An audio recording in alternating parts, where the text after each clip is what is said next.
Welcome back to educator.com. Today we're going to go over the 1999 released exam that's found on the College Board website. This is going to be the first 30 questions, so this is part one of the multiple choice exam. So let's get right into the exam here.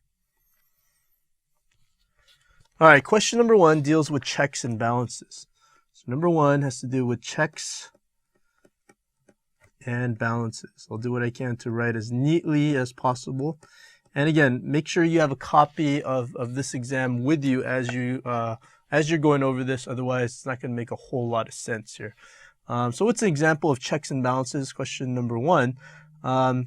Is it a requirement that states lower the drinking age to receive funds through federal highway programs? No. Really, that's an example of federalism. Okay, so that is incorrect. Part B deals with media criticism of public officials during the election campaign period. No, that's really the media as watchdog. So that's not really checks and balances. Is it C, Supreme Court's ability to overturn a lower court's decision? No, that's just part of the national judiciary structure. And the answer is going to be D, which is the requirement that the presidential appointments to the Supreme Court approved by the Senate. So the president appoints and the Senate confirms. So that is the correct answer here. So the answer is D. So that's the best example of checks and balances. And to continue on the question E, election of president through direct through electoral college. So you elect the president through the electoral college rather than direct election. That is incorrect. I mean, that is the way that the president is elected, but that's really showing the founders' mistrust of the general population. Okay, question number two deals with a huge graph, and if you look at it, it's basically what is the correlation between the amount of money that you earn versus your political ideology in terms of being liberal and conservative. And what they found is that the less money that you have, the more liberal, and the more money you have, you're more conservative. And again, this was in 1999. And so the income might be a little bit less than it is today. Certainly making $50,000 and over is not considered being in the top income category, but given the constructs of this question, it's true. So you have very few liberals making hundreds of thousands of dollars because there's a huge correlation between income and your political ideology. And so basically the first answer is correct here, and it says that higher incomes are going to be conservative more so than lower incomes. And that's just a general across the board effect. So conversely speaking, not by that much more of an amount, but you have people making less money, they're going to be more liberals. Although the correlation with making more money and being conservative is higher. So that's the correct answer. The incorrect answers, Americans with under $10,000 are twice as likely to think themselves as liberal as conservative. Under 10,000, it's almost statistically insignificant. Again, according to this chart, it's closer to 30% to 29%. So it's definitely not twice as likely. Majority of people whose income fall between 10,000 to 50,000 consider themselves as conservatives. 10,000 to 50,000, you know what? It's not a majority, it's a plurality, which is the difference. So more people consider themselves conservatives and liberals in that $10,000 to $50,000 category, maybe the middle class. So it's a plurality, but not a majority. So making sure you understand the difference between plurality, which is the most or the more amount, rather than majority, which is over 50%. No income group contains more people who think of themselves as liberal than who think of themselves as conservative. That's not true. Again, lower income, you have a plurality of individuals that consider themselves liberal. And then E is also going to be incorrect. People with higher incomes are less likely to think of themselves as liberal or conservative than those with lower incomes. And the reality is that the more money you have, the more defined you're going to have of a political ideology, because the more money you have, chances are you're more likely to vote and have more of an opinion. So E is also incorrect as well. Okay, question number 3. 3 deals with primary elections. So primary elections, in which there's a party preference before the election. So you're required to select a party preference, and you cannot split the ticket. What is that called? So this is when you say you're going to, vote this political party for all the elections in the primary. What is that called? Is that an open primary? No. Open primary is a primary in which you can vote Republican or Democrat. Blanket primary is when you can choose different elections for Republican or Democrat. And so it's kind of blanket. You can go either way. That's incorrect. The correct answer is going to be C, closed primary. So really a sneaky way, if you're let's say you're a Democrat and the candidate that you want is a Democrat. Well, if you want to be really sneaky, you could re-register as a Republican and you can vote for the weaker candidate. Again, very rarely will people ever do this, but it is something that you theoretically could do to try to get a weaker candidate for your incumbent. Okay. Runoff primary, that is incorrect as well. And it is not a presidential preference primary. So again, a closed primary is when you declare your party and you can only vote for that party's political election to determine who's going to move on to the general election. So question number 3. Question number 4 here. Number 4 deals with selection of a VP candidate. So selection of a VP candidate.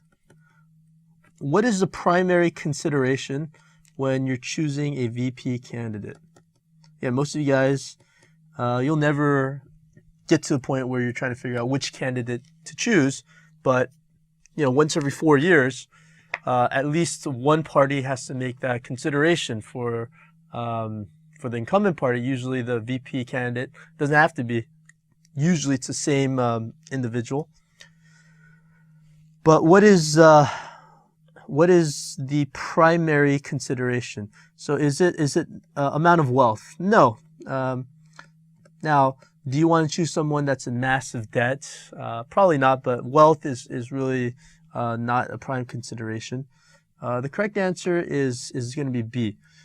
So balance and national appeal. So a couple examples off the top of my head. In 1960, to bring balance to the Democrat ticket, JFK, who was a Eastern Democrat, generally young, and maybe a little bit more liberal, he chose a Southern Democrat from Texas with a little bit more experience. So he balanced the ticket that way. In 1980, Reagan, he kind of balanced his ticket to kind of appease within his own party. He defeated George Bush in the primary, so he balanced the ticket by choosing someone that was a loyal party member. So he didn't choose someone significantly younger or something along those lines. But he basically, George Bush was more of a moderate and Reagan was a conservative. So he balanced out the ticket that way. In 1992, Bill Clinton chose Al Gore. So the national appeal of two young Southern governors, or two young Southern Democrats, Clinton was a governor, Gore was a senator, that was the more appeal as opposed to the older George H.W. Bush. In 2008, John McCain unsuccessfully tried to balance with a female presidential candidate who was more conservative, Sarah Palin. And in 2012, Mitt Romney chose Paul Ryan, who is, again, as Romney was more of a moderate, he chose Paul Ryan, a conservative House member. So again, for a variety of reasons, the selection of VP candidate, there's a lot of different ways to balance out the ticket or to reinforce the strength of your own characteristics, and so to try to build more national appeal. So again, generally not from the same ideological wing. You could, but generally, if you're liberal, you're going to try to find a moderate. Same thing if you're a moderate, you're going to find either liberal or conservative. D, can serve as the most important domestic policy advisor to the president. Domestic policy advisor. You could, and you can argue that in the year 2000, you had Bush selecting Cheney as his vice presidential candidate, and you can argue that Cheney ended up becoming the most important domestic policy advisor, maybe more so foreign policy. But really, the reason why Bush chose Cheney to balance out his inexperience. Cheney was a very established Republican, served as Secretary of Defense. He also served as White House Chief of Staff. So he had plenty of experience, whereas George Bush was on his second term as governor of Texas, so he didn't have as much experience. So his ticket didn't have the gravitas that was there under Dick Cheney. Okay. And E, effectively preside over Senate. That's what the VP constitutionally does, but that's not the reason why the president is going to select a particular VP candidate over another. Okay, number 5. The function of PACs. What's the function of a political action committee? Is it going to be, A, they serve fundraising organizations for challengers? No, not for challengers. Generally, PACs are going to target incumbents. Okay, so that's incorrect. Provide members with unbiased information. That's really the role of interest groups. So provide unbiased information. No. Consult with the president regarding domestic policy. Again, that's not something that the role of a political action committee is going to do. I mean, they could if they wanted to, but they're probably not going to be listened to. Encourage broader participation in politics among the electorate. Again, that's not the primary function of a PAC.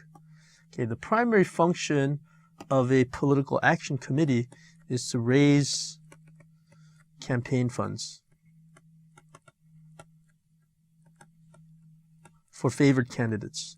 Now, the favored candidates generally tends to be the incumbent, but maybe in an open seat, whoever has the most support. Generally, PACs like to give to winners. It's not necessarily the money that causes the victory, but you want to be aligned with the winning party. Now, this exam was in 1999, so I'll give you an idea. This is a 1999 exam, so this is quite a while ago.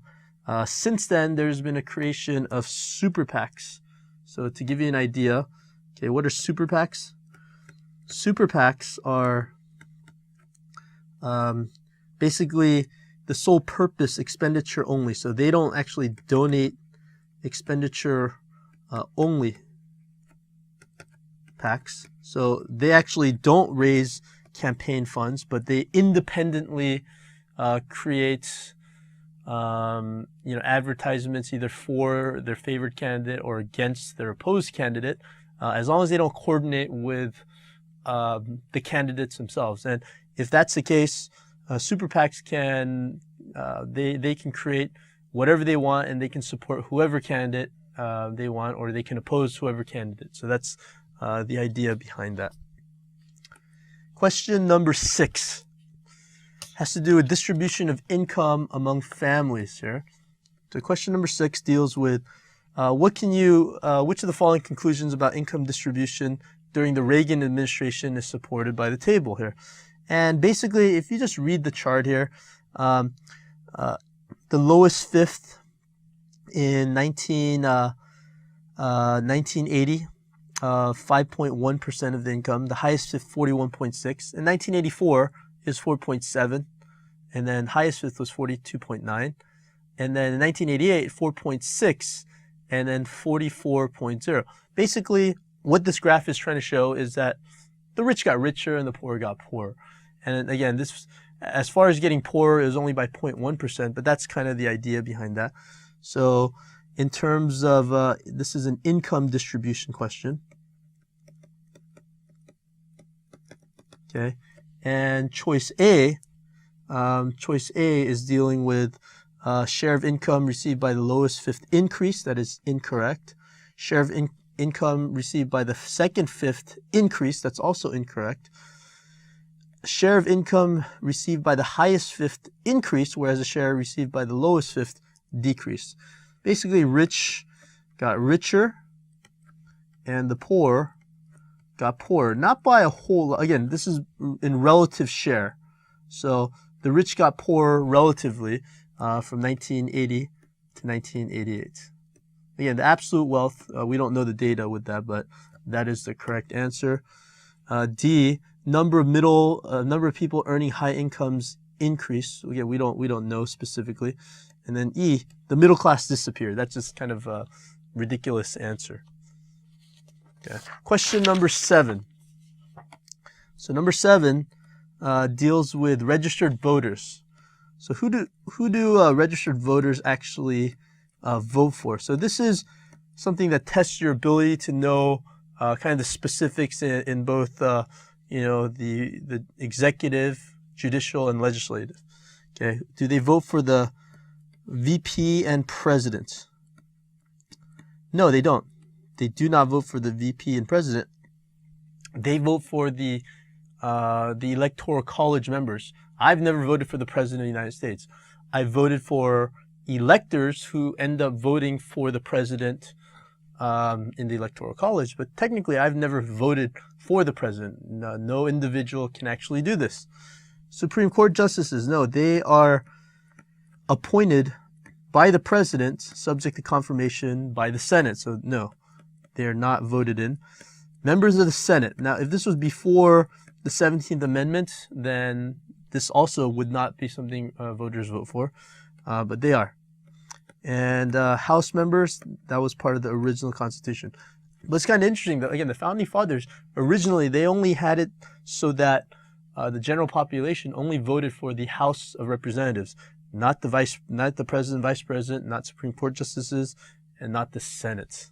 Okay, so the correct answer here is D, which is 3 and 4 only. Okay, question number 8. The role of a conference committee. What does a conference committee do?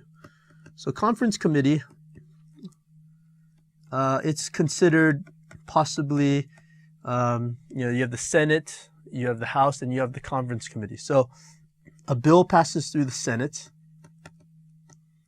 and a bill passes through the House. Well, guess what? They're not in the same version, so they're taken to conference committee where the bills are reconciled, and it goes right back to Capitol Hill where the House meets.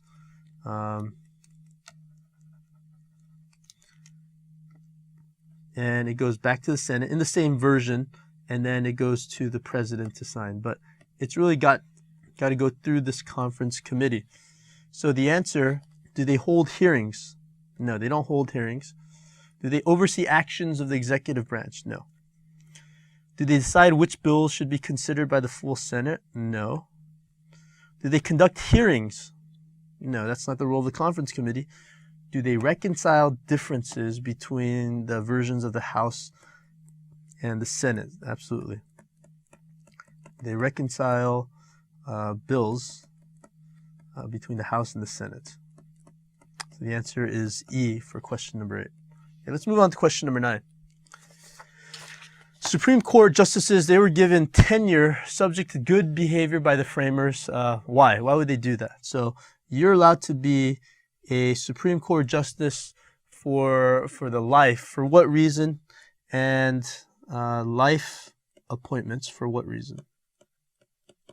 And the first answer here ends up being the correct answer, is going to be A.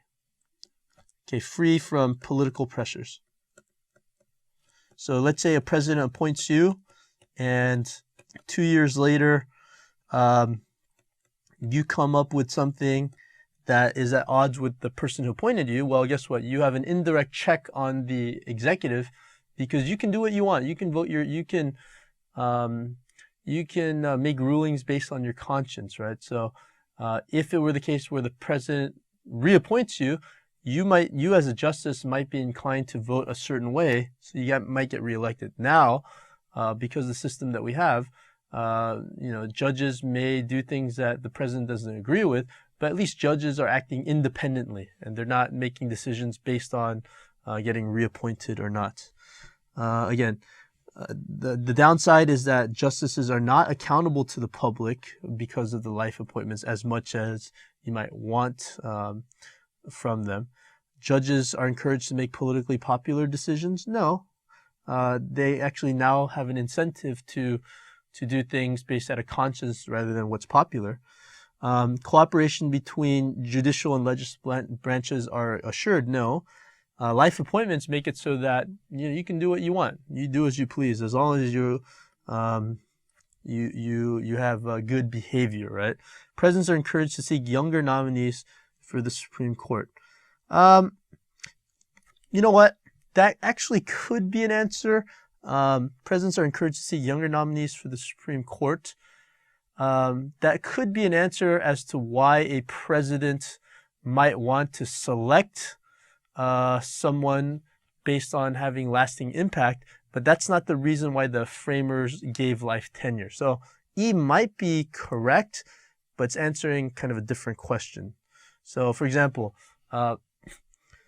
President George Bush nominated John Roberts to be the Chief Justice, and he's a fairly young nominee, so he can actually stay on the court for possibly 30, 40 years. So he has lasting impact. So there is an incentive for Supreme Court justices to nominate younger jurists. Okay, question number 10. The committee system is more important than in the House than the Senate. Why? Committee in House is more important than the Senate. For what reason?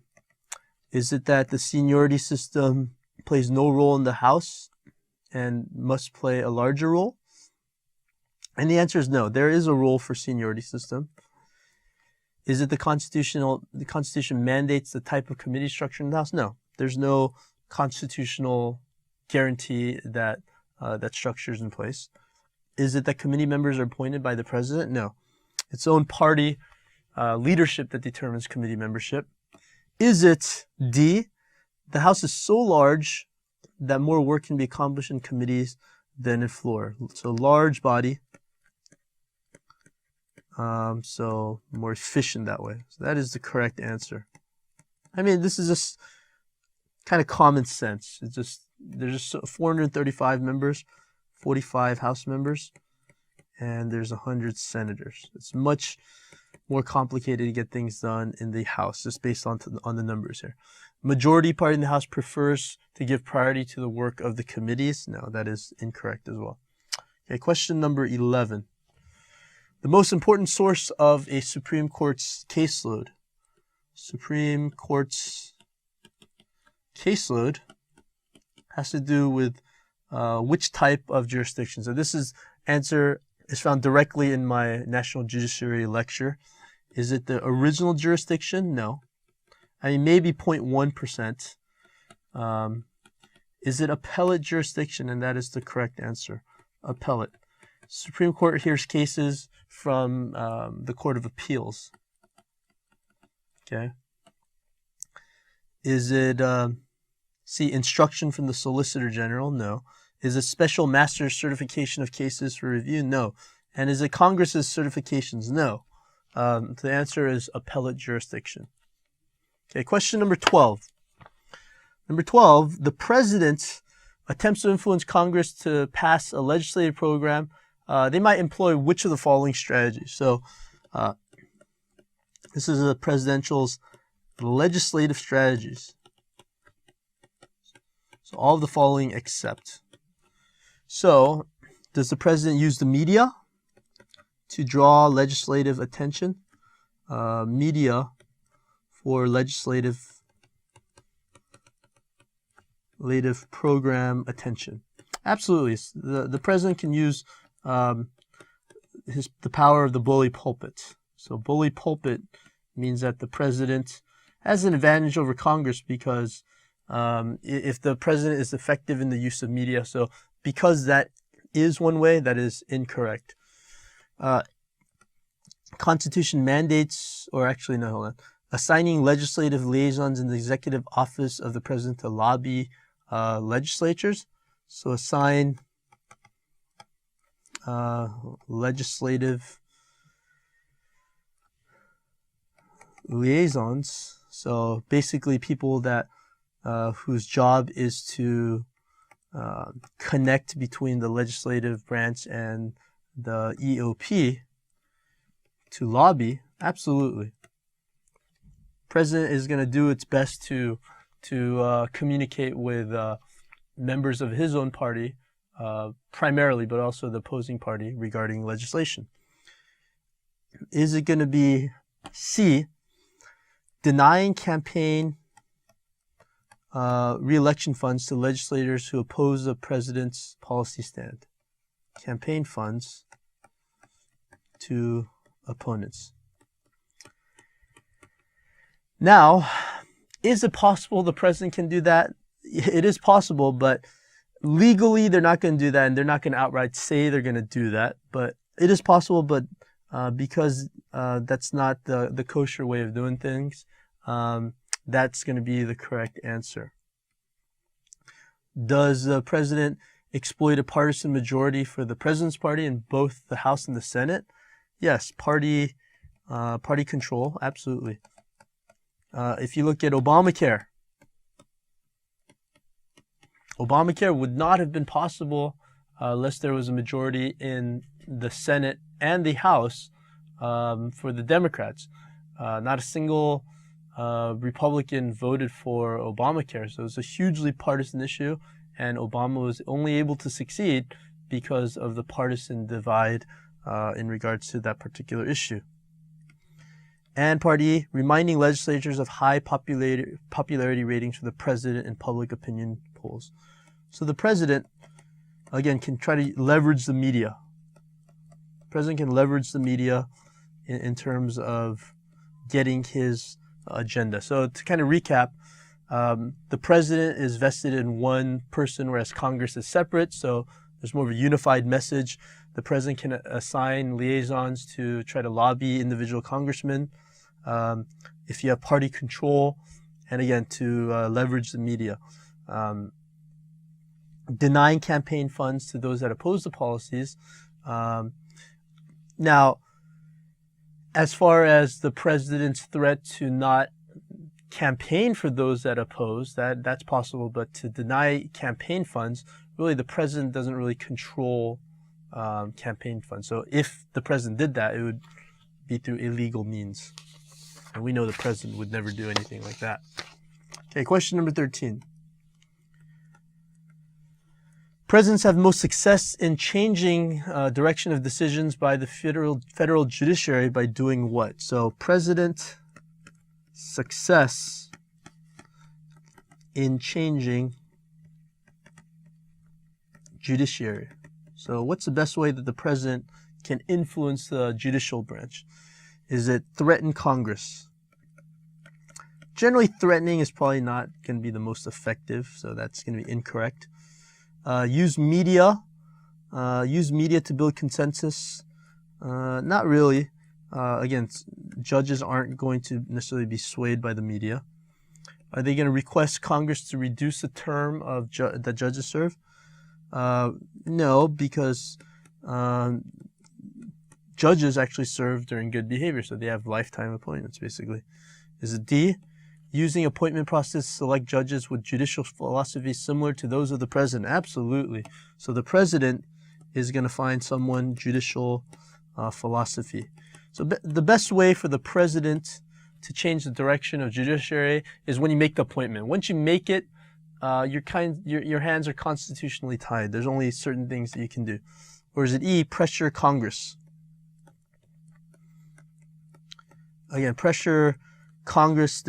Congress does not really have the jurisdiction to override judicial decisions. So that is incorrect as well. Okay, number 14.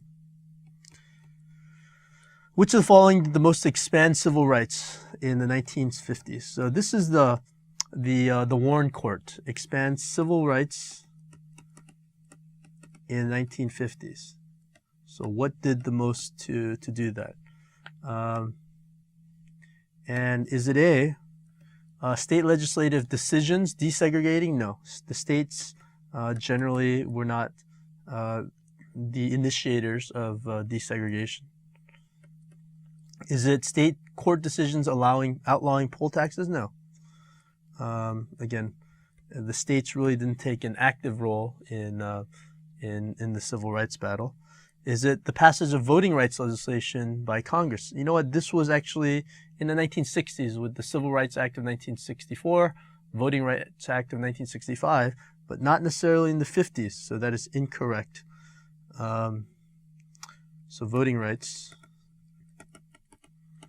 Was it executive orders mandating affirmative action? So no, this did not happen in the 1950s as well. So by default, E is going to be the answer. And what happened? Supreme Court decision declaring state-mandated school segregations to be unconstitutional, which, of course, is the Brown versus Board education in 1954.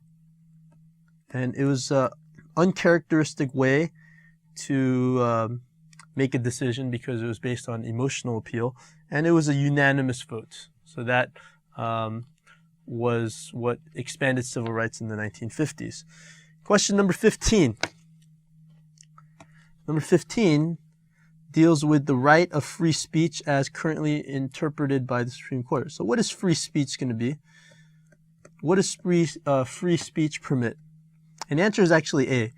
Protects the right to express opinions without the actual use of words. So opinions without words. So that's also protected as well. Okay, so what is incorrect? It protects the use of language deemed obscene. No, it's not necessarily the case. As long as it's not obscene, it's okay. But if it's obscene, then there's restrictions on it. Allow citizens to obey laws that they are unjust. No. It is protected from infringement by the federal government, but not from infringement by states. No. According to the 14th Amendment, it's been incorporated so that states can't infringe on your rights to free speech as well, and it cannot be limited in any manner. The court case, the famous Fire court case, where basically free speech, it can be limited. If you yell out fire in a crowded theater and someone dies as a result, you would be liable for that person's death. So freedom of speech is not completely unlimited. So it can be limited. Okay, question number 16 deals with the importance of Shays' Rebellion to development of the Constitution.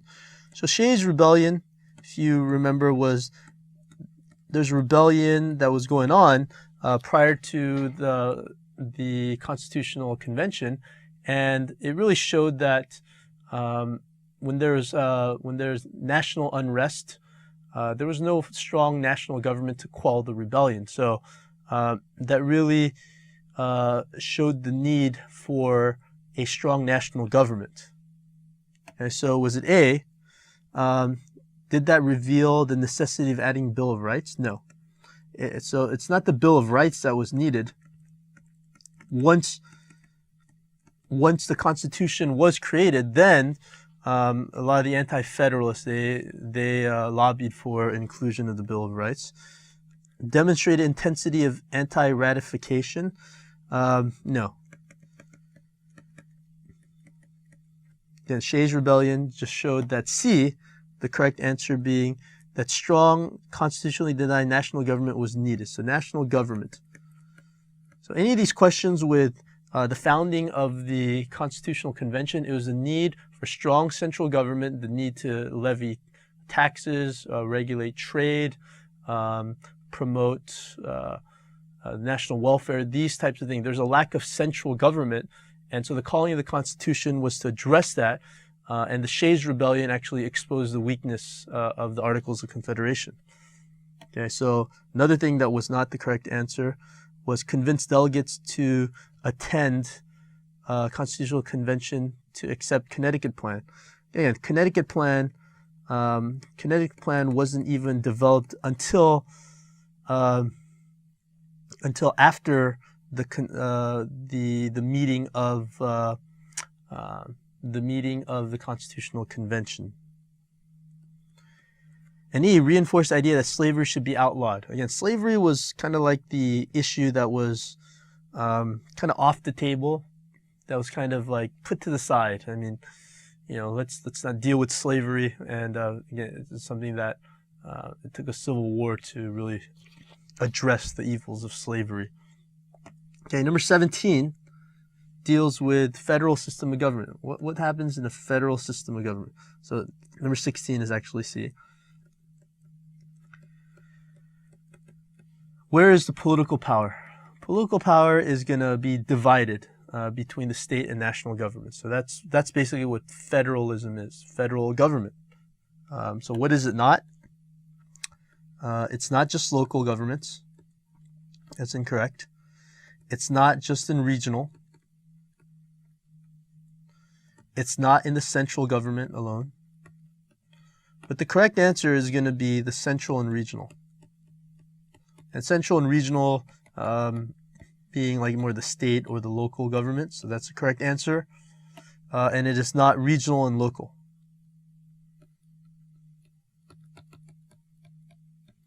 Okay, so federalism is the national government and the state government. Okay, question number 18. Which of the following generalizations about group voting tendencies is true? So voting generalizations. Okay, what is true? What is not true? Jewish voters tend to vote Republican. No. Jewish tend to vote Democrat, so this is absolutely incorrect. Protestant voters tend to be more liberal than Roman Catholics on economic issues. No. Protestants tend to be more conservative on economic issues. C, more women identify with the Republican Party. No. Women tend to be Democrats. There's a gender gap. So that is incorrect.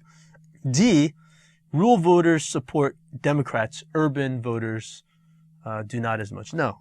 As a general rule of thumb, urban, you're going to see more Democrats. In rural areas, okay, rural areas, you're going to see more Republican support. So the answer, even without looking at it, is E, and is African American Democrats will tend to be more liberal within their party. And that is absolutely true. So the answer is E. Okay, question number 19. Number 19 deals with corporate lobbyists. We all love corporate lobbyists. Number 19, corporate lobbyists would be least likely to have an informal discussion about a pending policy matter with which of the following? Okay.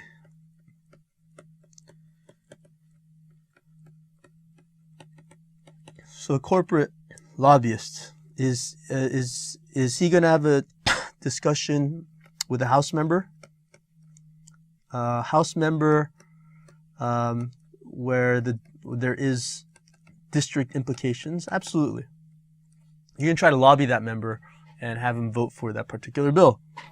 Will a member of the White House staff concerned about an issue? Yeah. Because the president is eventually the person that's going to sign, so you want to keep the White House in the loop. Are you going to talk to a member of the Senate where the committee is handling the matter of concern to the corporation? Yeah, Senate committee, absolutely. Are you going to talk about it with a federal judge in whose court a case important to the corporation is being heard? No. You basically don't talk to judges. It's really not proper protocol for a lobbyist to lobby judges, because judges are supposed to have unbiased decisions. Not necessarily all the time. That's not what they're going to do, but you're not supposed to really lobby judges. Are you going to talk to a journalist that's concerned about the issue? Absolutely. So the answer here is judges. Okay, question number 20. What's a trend in the presidential nominating process? So what is a trend in presidential nominations? Again, this is a trend in 1999. So this is before George W. Bush was nominated and Al Gore was nominated. What is the trend? Is it A, replacement of national party conventions by national primaries for each party? No, you don't see that. Is it increasing importance of presidential primaries rather than state conventions? Yes, importance of primaries, absolutely. So again, if you want to be president of the United States, you really have to make that push in Iowa. You got to win in New Hampshire, South Carolina, New York. You got to go all the way to the White House. You got to win the primaries. You got to win the caucuses.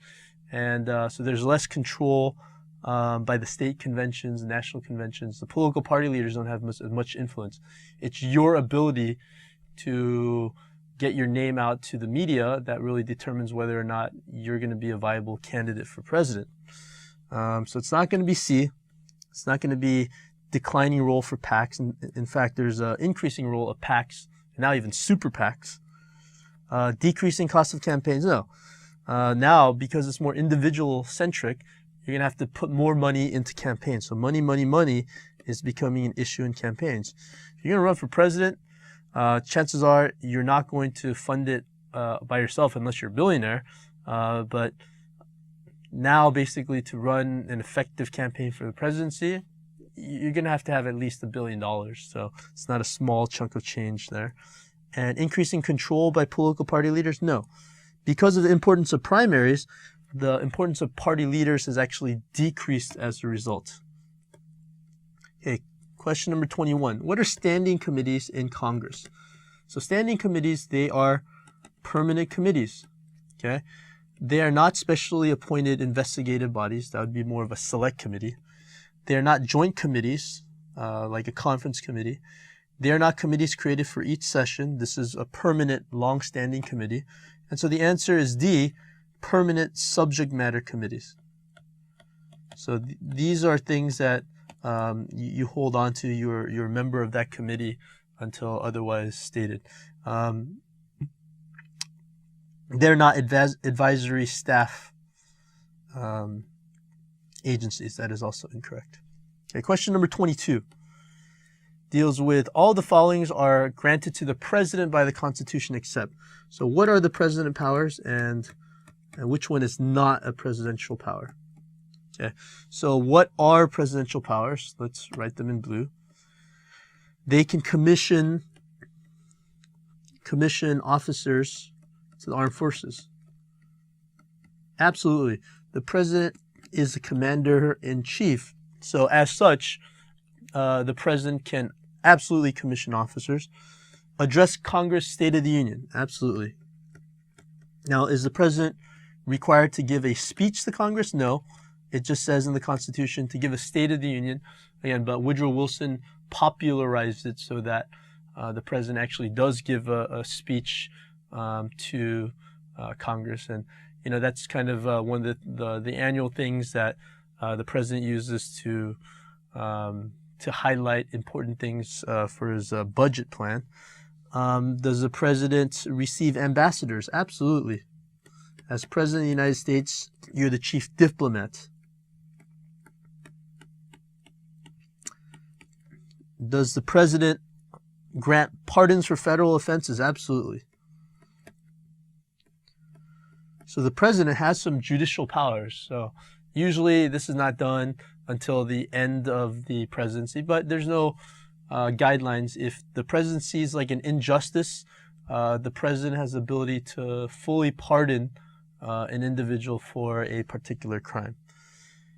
And can the president form new cabinet level departments? No, that's not the power of the president. Now the president can suggest this, but it's really Congress that creates cabinet departments, which they did in 2002. They did create the Office of Homeland Security. Okay, question number 23. 23 deals with regaining powers that Congress loses. So in what case did Congress gain powers from executive? And the answer here is the Budget and Impoundment Act. So prior to this, the president had a little bit more discretion as to control of the budget, but Congress wrested that away. And it was not the Gramm-Rudman-Hollings Act. It was not the Presidential Disability Act, Gulf of Tonkin Resolution, or the Persian Gulf War Resolution. Okay, question number 24. The data displayed above best support which of the following statements. So basically, you're seeing members reelected, an average vote won by members. In 1958, you're basically seeing from 1958 to 1986, you're not seeing a whole lot of change. Between 86 to 98% of members are reelected to the House. Whereas in 1958 to 1986, you have as low as 60%, as high as 98% or 97%, but that's more of an outlier. Again, depending on the popularity of the political party at the time, you're going to see, for the most part, a House member is going to be elected with more certainty than a senator. Now, the advantage of being a senator is that you are elected to 6 years in office, but once you're up for re-election, a House member is more likely to be re-elected than a senator. So basically, 24 question, the data does which of the following? And it basically supports the idea of the incumbency effect greater in House than the Senate. So that's basically what all that data is showing. So even if you didn't have the data, you should still be able to answer these questions here based on what they're saying here. So we'll try to do that. Re-election rate is higher in the Senate than the House. Incorrect. Average vote won by Senate members surpasses that won by House members. Again, incorrect. A and B are basically saying very similar things. So that's incorrect. And the answer is C. House seats are safer from election turnover. House seats are safer. Now, another way of saying that is incumbency effect is greater. That's just simply another way of saying that here. And D, House members serve more terms than do senators. Again, the data doesn't necessarily support that, even though it may or may not be true. You need more members of the Senate win re-election 60% of votes than do members in the House. Again, across the board, basically it's saying that members are re-elected more, they win a higher vote by more, and they're re-elected by 60% or more across the board in the House than in the Senate. Okay, question number 25. 25 deals with what following actions can Congress take if something is unconstitutional? So Congress, what are Congress options? Okay, if law is considered unconstitutional by the Supreme Court. What measures can Congress do? Are they going to appeal to the District of Columbia's Court of Appeals? No. Are they going to formally request the president to veto the court's decision? No, the president doesn't have that authority. Are they going to remove certain members of the court and replace them with new members? Now, can they actually do that? No, they don't have that power because it's the president that appoints, and the president himself doesn't have the power to remove members except by if the Supreme Court, they don't act in good behavior. Now, what's kind of interesting is that can Congress remove members of the court and replace them with new members? Now, typically no, but who has the power to remove Supreme Court? And it's actually Congress. So technically, if Congress impeached and removed, they theoretically could do that, but that's not the correct answer, even though in theory they could do that. The answer is going to be D, which is going to be amend the Constitution. So if it's unconstitutional to do something and the Supreme Court rules as such, well, Congress can get 2/3 majority in both houses, and then the state conventions or state legislatures, they can get a 2/3 majority, and now it is going to be something that's constitutional. Can they try again, reenact the same law? No, they're not going to do that. Okay, 26 deals with what's true. Okay, what's true about Congress? Yeah, so that's very straightforward. Members of Congress are only occasionally are interested and pay attention to constituents. You know what? Again, are there congressmen that don't pay attention to their constituents and only occasionally pay attention? You know what? I would argue that this is a very flawed question. So I'd be tempted to say that that could be a correct answer, but again, it's one of those questions that is taking a very optimistic view of Congress, and let's just assume for the purpose of getting the question right that congressmen always are attuned and they're paying attention to constituents. B, the legislative process is lengthy, decentralized, and there's a lot of compromise and bargaining. That sounds like Congress to me, so that's the best answer. Okay, so compromise, bargaining, lengthy. Basically, the legislative process is very messy. Okay, what are also incorrect answers? Lobbyists and PACs induce members of Congress to vote for campaign contributions? No.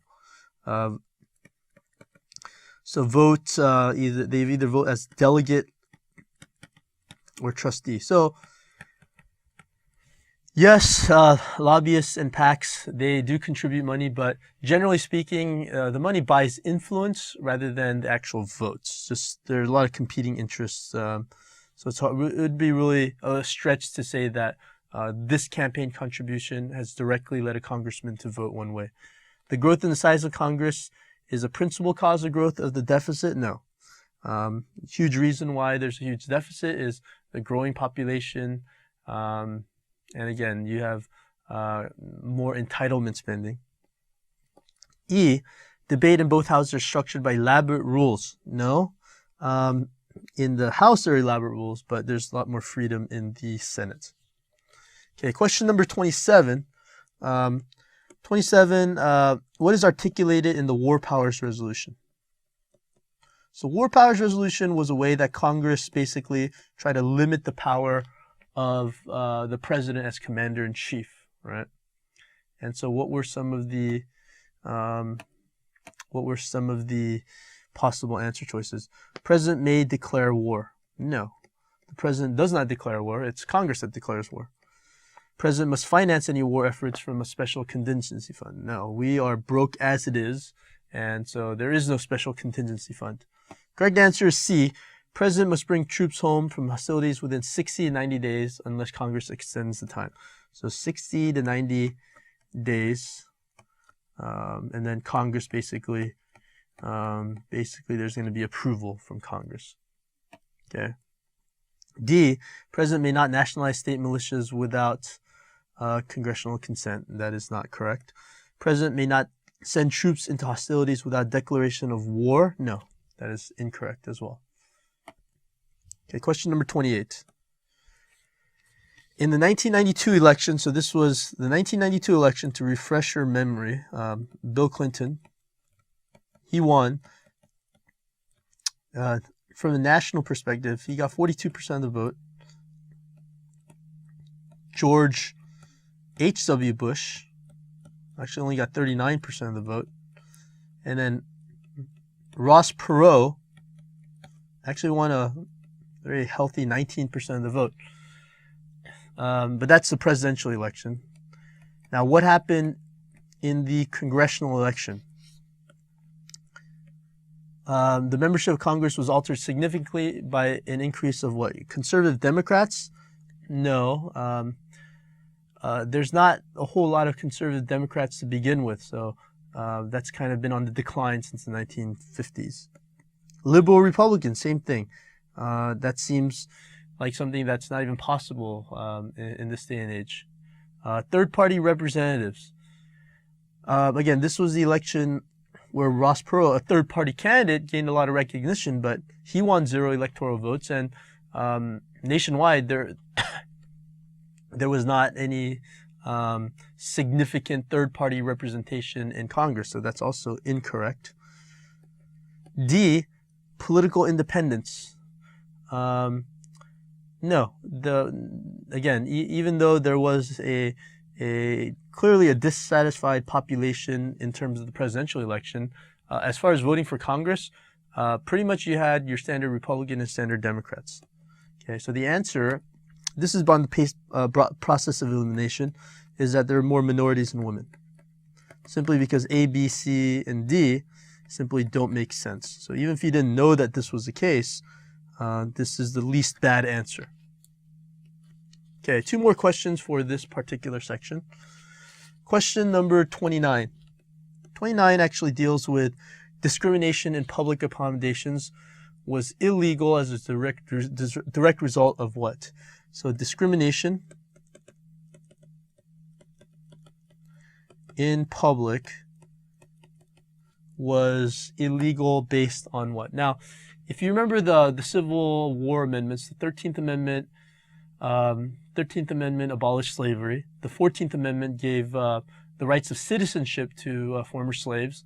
And the 15th Amendment gave the right to vote, again, to blacks. But the way it was enforced in the southern states wasn't what you would call a uniform enforcement. So there's still a lot of African Americans that were denied the right to vote.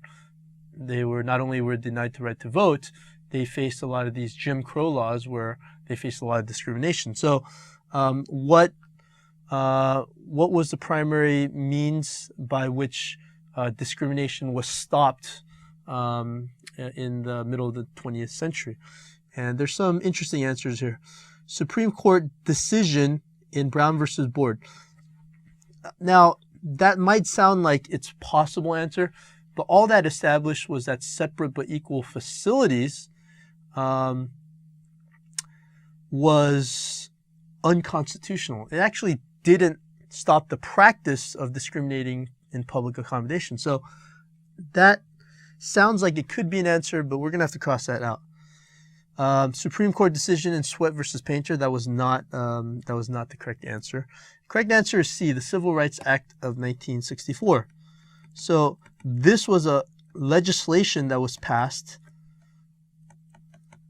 that directly made it illegal to have separate facilities, segregated facilities.